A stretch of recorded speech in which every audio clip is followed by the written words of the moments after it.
See right there. Yeah.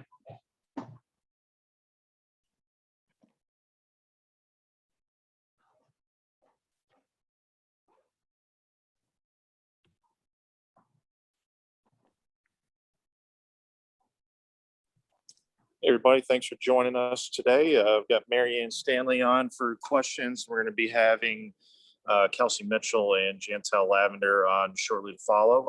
Can ask questions for Mary Ann. We'll get started. Can either raise your hand or send me a note in the chat, and we'll get going here as quickly as we can. We'll go first question. Pat Boylan, anything for Mary Ann? Sure. Hi, Marianne. 10 Hey, games Pat. in 21 days. I think to open up the season in an 8-day road trip, it would have been hard to have a more difficult schedule in the first few weeks. How pivotal have these last few days been for you and your team? Just A, kind of getting your legs back under you, and B, making adjustments. Well, yeah, we actually flew on a red eye back, so we took the next day off, and then we gave them another day off just to kind of recover. It's been we kind of ran the gauntlet out on the West Coast, and you know, it was tough. Obviously not the result we wanted. I thought we played pretty well the second game in Vegas. I thought we played pretty well in Seattle. Played them close for most of the game. Then we just had a complete breakdown in LA, and you know, it's time to just regroup and get back to working, having a real practice for a change in the gym. So we were able to get some good practice time in yesterday and today, and we'll have another good one tomorrow. Is there anything specific that you're working on, any adjustments that you'd like to see while you have a few days to do that? Yeah, I mean, Chicago's a good basketball team. They have bigs that like to space the floor and shoot the three. So, you know, a little bit different opponent than, you know, what we've seen of late. I mean, Zowie B for LA did that, but then they went with 4 guards. So, you know, each opponent got specific things that they like to do that we've got to try to take away. You know, now that Dawson's back from the 3-on-3 tournament and Azure Stevens is healthy, you know, their lineup looks a little bit different. Quigley had been injured, and now she's back. Parker, we'll see. That probably is a game time decision. But, you know, be that as it may, you know, we've at least had a couple of days to have legitimate practice before going into it. We've had a few injuries ourselves and people that have been sick, but, you know, we just go into it, you know, trying to execute better at the offensive end and trying to defensively be a complete team that's sound, fundamentally sound at the defensive end of the floor. Great. That's all I have. Thank you. You're welcome. Thanks, Pat. Tully, anything for Mary Ann? Hey, Marianne, how you doing? Good, Tully. Just you know, the team has been struggling to with the communication aspect at times. You know, on pick and rolls, transition defense. Is that just a work in progress? Something that you're always harping on about? Yeah, I mean, something that, you know, needs continual attention for sure. Again, there were some unique, I think, challenges for us trying to play LA when they played space the floor with 4 guards, pretty quick guards. You know, we just had an inability to keep the ball in front of us, and we just have to be better. So, you know, we've spent a little time working on that. Also trying to get people 100%. Lavender still isn't where she wants to be and needs to be as far as being 100%, you know, back to her old self, you know, post-surgery. She's getting there, getting closer each time out. Lauren Cox is finally, you know, getting a little bit closer to playing the number of minutes that she's capable of playing. You know, we've been gradually ramping her up. We've been without Jessica Bruin for a couple of days being sick, so that kind of hampered us. But you know, we're just trying to get people 100% healthy and able to do what they're capable of doing. And you know, having that on a regular basis with all 10 people has been a little bit challenging because of the schedule and just everything that's going on. Yeah, totally understand. And you know, it's been good to see Victoria and Vivian's it looks like she's really starting to move well out there on, like, extremely well out there on the floor, showing no signs, obviously, of the previous knee injuries. As a coaching staff, you happy where she is right now with the progress that she's made, and obviously, just now finding that touch a bit from the outside. Yeah, I mean, as a rookie, she had, she was shooting the ball really well and then got injured initially. And then again last summer. So she is coming back off that. But, she keeps getting better. And we had her in the starting lineup the first couple of games. But I think Tori's better coming off the bench when she has a chance to actually see the game unfolding and see where she can, take advantage of situations on the floor. We need her to shoot better as we need Kelsey Mitchell, because those are our two snipers, really. And they'll get there. We've spent extra time shooting and in the gym. So it's been a good couple of days that way. And yeah, I mean, Tori is progressing. I think we need a completeness to her game that we've asked her to work on. Taking the steps to get there is all I can tell you. Thank you, Coach. Appreciate that. Okay, thank you. Thanks, Tully. JL? Hey, Coach, how you doing? Good. Interesting stat about Jantel. She currently has the most assists that she's had at this point in the season in her career. Has her role as a facilitator surprised you at all, or was that something that you knew that you were going to get in her? Well, it's not something that I, focused on or, jumped out at you, certainly. But, Jantel's a complete player. She's a veteran with a lot of skill, and she works at her craft, and someone who is smart basketball player, takes her experience and utilizes it. And I think in our scheme of things, she's found opportunities to get the ball to people when they're open and does so. So she's an unselfish player who plays team basketball, and I know she'll continue to do that. With her still trying to work herself back to 100% off of her surgery, do you feel like that craftiness has been able to keep her afloat? Oh, absolutely. Tell's got a championship ring. She knows what it takes. She knows what she's got to do. And, you don't just jump back in and go back to your former self after a surgery like she had. And it just takes time. And she looks good. She keeps getting better, and she's going to stay on that trajectory. But the one thing you can count on is that she competes. She's smart. She's an experienced player. And, she's going to impact the game in different ways. She's a very good shooter, but she's also a good rebounder, passer, as you've seen. And then with Chicago, their record can be misleading, 1-point loss, overtime losses. When you look at them, what do you feel like went wrong late in those games that could have been the difference between a win and a loss? Well, I'm not going to evaluate them. That's a question you ask James Wade. What I do know is they're a very good team that competes. And, there are no easy games in this league, trust me. That said, everybody's beatable. We saw Dallas upend Seattle on a buzzer beater after losing a game on a buzzer beater. So, any given night, anybody can win. And so you have to be on point with your scouting, with your preparation, with your commitment to doing the things that usually result in a win.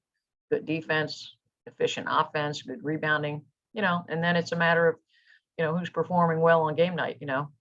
A lot of capable players, and Chicago certainly has a lot of capable people, but so do we. So I think it will be a good matchup. Thanks, JL. Chantel Jennings? Hey, Miriam. Thanks for your Hey. time today. One of the interesting hitches of scheduling this year is that there are a lot of teams that have back-to-back games against the same team. The Fever actually have the most of any WNBA team this season with 8. I was just curious, is that something that you like in scheduling? Does it tell you something differently about your team when you're able to play the same squad 2 games in a row in terms of adjustments or anything like that? Well, I don't know that it tells you anything differently. I think it certainly makes it easier from a scouting standpoint. And then you can, plan A, plan B, whatever you don't like from game 1, you can make an adjustment in game 2 because you play them right away. And, players and coaches are the same in that if you don't win, you want to get back on that horse real quick. You don't want a whole lot of lag time before playing a team again. If you win, you're saying, okay, that's great. We did well, but they'll make adjustments and try to anticipate what those might be or where the weaknesses are and try to shore up things. So, I mean, there's some advantages to it. from a scouting standpoint, I can't say that I have a preference one way or the other, though. It is what it is, kind of. Thanks. You're welcome. All right, thank you, Mary Ann. We'll bring All right, thank Kelsey you. Mitchell in next, everybody.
Everybody got questions for Kelsey Mitchell now here.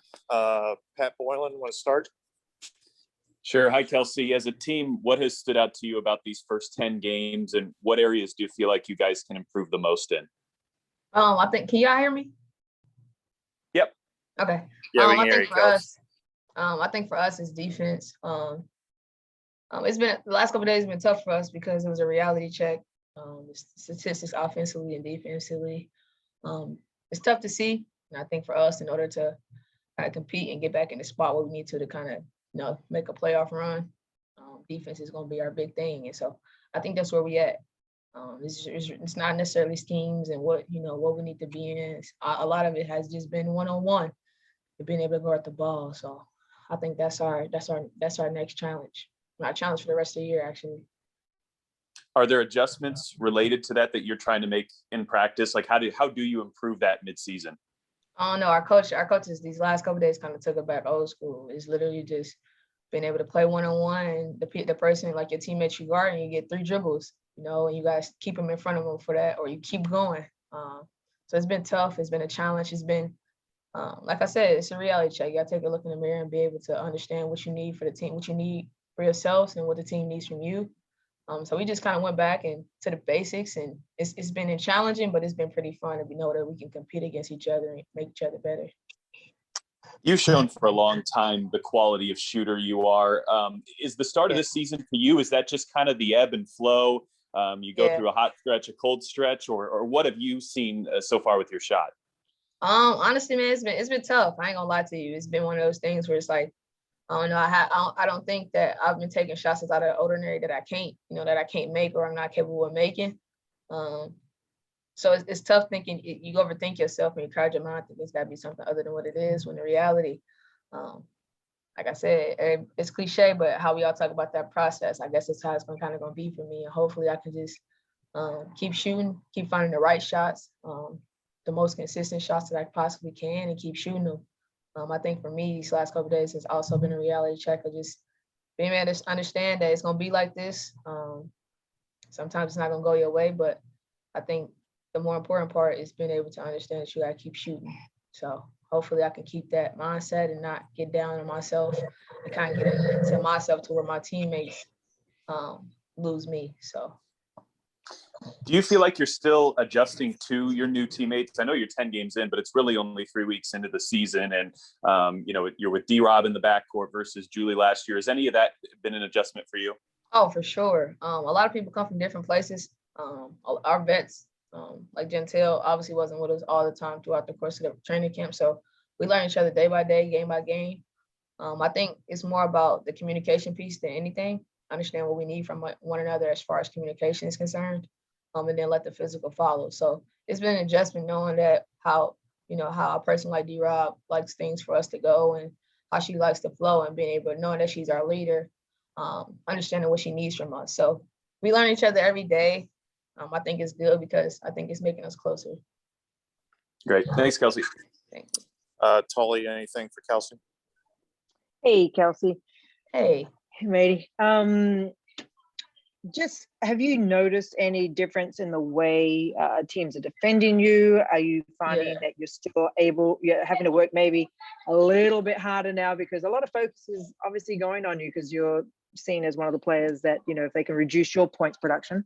Yeah, Telly, it's been really tough because a lot of people, the West Coast trip was like, it was a tension because I was always bracketed in this standpoint. I always had like one here and one here, or I was always hard hedged or trapped. So I was having to get the ball out quick, which wasn't a bad thing. It's just for me being able to stay into it and, you know, constantly being on the move and trying to find a shot that I think is consistent enough for me to make. I don't think it's a bad thing, but it's been challenging from a standpoint. I see something new every game. So it's been challenging, but I'm embracing it. Yeah, and then it's, I guess, the next layer to understand, like, you know, even if you're forced to give it out, that your teammates don't exclude you from getting it back, you know, back to you in a handoff or something, you know, where you're still a focal point of the offensive play. Yeah, I think Do you that's feel the that? part. Yeah, I think that's the point where we still kind of learning each other. Like you said, like even though you get it out, still trying to stay included. It's on all of us. I just think now that I watched the film and now that I've seen it myself, I can, you know, kind of maneuver it better a little bit, you know, and understand where I need to be and find my spots. So I'm not lost, you know. Hopefully it works from there. Yeah. And you mentioned it, communication as being something that has been inconsistent, just from obviously what we've seen. And how are you as a team kind of trying to make yourselves accountable? Because that's something that's an individual effort, part of the game. So are there ways that you're trying to make each other accountable? I think one of the things we've done so far, Telly, is those hard conversations that you have to have. Like I said, the past couple of days been tough. And so when you go out to have conversations, there's a way that you have them. And there's also a way that you communicate at the end of the day to get to know that person you're talking to a little bit better. So with these hard conversations we've been able to have, we all kind of stepping out of our comfort zone. We may not want to, but it's something that we got to do. 1 and 9 is just not a good thing. So we got to start somewhere and we got to take those sacrifices, you know. Appreciate the honest answer. Thanks, Maddie. You have a good one. Thank you. Last one for JL. Hey, Kelsey, you had mentioned a little bit earlier about not having Jantel through camp all the time. She's obviously still getting herself back to 100%. But one thing that I've noticed about her is that she's sort of taken on more of a role of a facilitator. In what ways have you seen her sort of use her craftiness and her experience to still get the most out of her game while still trying to recover? Yeah, she is definitely a facilitator. I think the one thing that makes Tail stand out is her ability to face her defender up. I think offensively, once she faces you up, she can see her vision is really amazing, and she can see where she wants her to go. And so I think what we learning, and me specifically is learning, is where she needs me to be so I can be in her vision, you know, as she facilitates. So it's kind of amazing to have a vet like that because face-up players are rare. And once a post faced up, they get a chance to like make it bigger and create space for all of us. And so we just learning where we need to be for her, you know, knowing her angles and what she sees. All right, thank you, Kelsey. We'll bring in Jantel for everybody. Thank you, guys. Have a good one.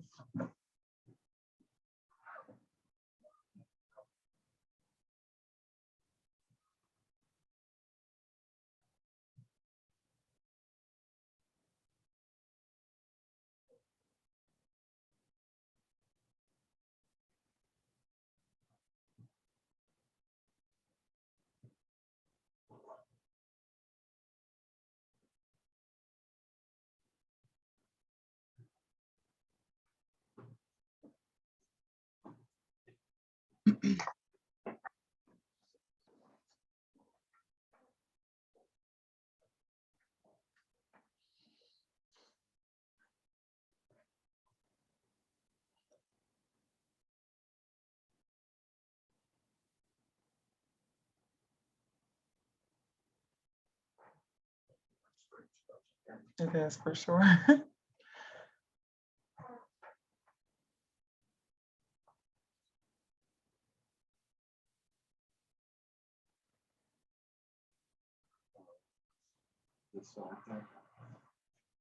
Hey guys, sorry, my mic's kind of crapping out here. JL, you want to start with questions for Jantel? Hey, Jantel. So Wednesday is sort of an interesting game for you, not including the preseason games. This is your first time playing Chicago, old team. What do you remember about the day you were traded? I know I read that you were on your way to a friend's birthday party. Just how interesting of the day was that for you? It was definitely surprising. I was shocked like none other. I mean, I was calling the games for the Sky. I was doing color for the games with Lisa Byington, and I had just got like built up the courage because I was still on my scooter to kind of just go out and just have a good time. And they called me like, yeah, I mean, they had a cap issue, I believe, and had to get rid of me. So, I mean, I was pretty devastated by it, but life goes on. Like, you obviously have a good attitude about it, just the business of the sport. But does that give you a little extra fire heading into this game? I feel like I want to have fire every game. It's been a work in progress with me coming back from this injury, but I think for them, I more so have love for them. The players were just as shocked as I was. So it's not like a rivalry type thing. It's not like that, but I definitely just want to continue to build on how I've been feeling and just getting better and better. Right. Like you're still recovering, you're still, getting better day by day. But one thing that I noticed about your game is you actually have the most assists that you've had at this point in your career. Oh, Do you wow. feel like Have you felt like you focused more being a facilitator, or is that just how the cards unfold?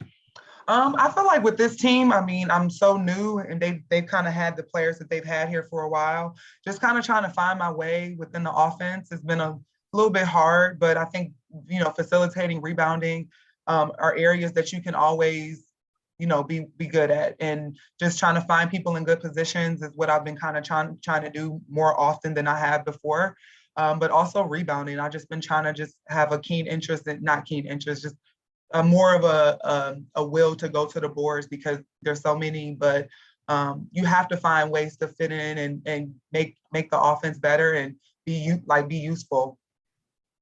And then you've made a commitment to this team. I mean, you said even as far as back of 2014, this is where you wanted to be. Just at the start of this season, how do you feel like you've integrated yourself within the team, just as a player and as a leader? It's been interesting. I feel like I'm still constantly trying to find my way. A lot of the players have been here, and they have a way that they do things here that I have to just kind of get used to. So it's definitely been a process of just trying to find my way and figure out where I can fit in and say little things when I need to say it. But I think it's still working itself out. Thank you. Thank you. I don't think we have anything else for Jantel, guys. Thank you all so much, and we'll talk to everybody tomorrow.